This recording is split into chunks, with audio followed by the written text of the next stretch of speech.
Je suis né en Côte d'Ivoire, au milieu d'Africains, de parents français et d'un grand-père pied noir. Tandis que mes sœurs sont nées à Bordeaux et à Hong Kong. Puis nous sommes partis vivre dans d'autres pays, entourés successivement de Nigérians, de Polonais ou encore de Tchèques.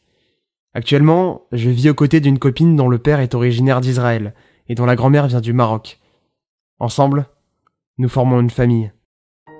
Alors oui, je suis fier d'être français. Et comme vous, j'ai terriblement vibré au son de la Marseillaise diffusée le 15 juillet 2018 à Moscou, avant même de klaxonner dans tous les sens une fois que l'équipe de France a remporté la Coupe du Monde. Mais ça ne m'empêche pas d'aimer les autres pays et de les respecter, d'être même curieux de savoir ce que eux peuvent m'apporter. C'est fou, vous vous rendez compte ?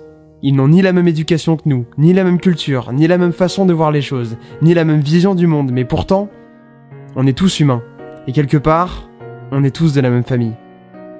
Alors oui, effectivement, eux sont peut-être chinois, grecs, suisses, libanais, australiens, espagnols, serbes. Mais qui vous dit qu'ils ne sont pas de la même famille que vous ? Qui vous dit que vous n'avez pas des ancêtres communs et que finalement, si vous êtes l'un en face de l'autre aujourd'hui, c'est parce que vos mêmes ancêtres vous l'ont permis ? Demain, si vous vous retrouvez seul sans argent, assis sur un trottoir, et que quelqu'un vient vous voir pour vous aider, ça vous touchera.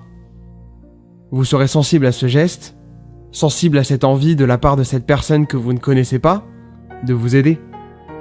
Et qu'importe sa nationalité et qu'importe ses origines, c'est l'humain qui va vous réunir. Alors oui, ouvrons-nous aux autres. Et dites non au racisme. Dites non à toutes les discriminations. Qu'elles soient raciales, sexuelles, physiques, qu'elles soient fondées sur l'âge ou sur l'orientation sexuelle, dites non. Non, je ne veux pas rabaisser cette personne qui est en surpoids. Non, je ne veux pas dire du mal de cet homme qui est homosexuel. Non, je ne veux pas insulter cette femme juste parce qu'elle est noire. Non, non, non. Pensez-vous un instant que juger les autres va vous rendre plus heureux ? Ou vous être utile ? Pensez-vous vraiment que vous n'avez rien à apprendre de cette personne ? Je pense que vous vous trompez. Et ces enfants qui défilent sous vos yeux depuis tout à l'heure en sont la preuve vivante. Notez comment deux enfants de cultures et de religions différentes peuvent être heureux ensemble, s'épanouir, partager des bons moments. Notez la manière de laquelle ils se soutiennent, notez la force qu'ils dégagent simplement parce qu'ils forment une équipe.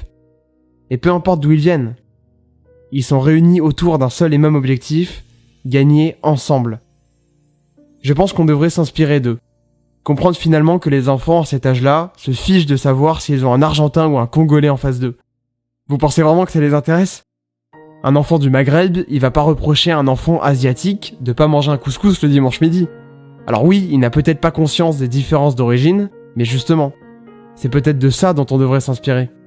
Et même si on finit forcément par en avoir conscience, pourquoi ne pas profiter de cette opportunité ? Pourquoi ne pas s'offrir la chance de découvrir certaines choses que l'on n'aurait jamais découvertes si nous n'étions pas sortis de notre bulle ? Rendez-vous bien compte que plus vous vous ouvrez au monde, et plus vous grandissez. Connaître et comprendre d'autres manières de vivre, de donner de l'amour, de partager, d'éduquer, c'est aussi prendre du recul sur sa propre vie.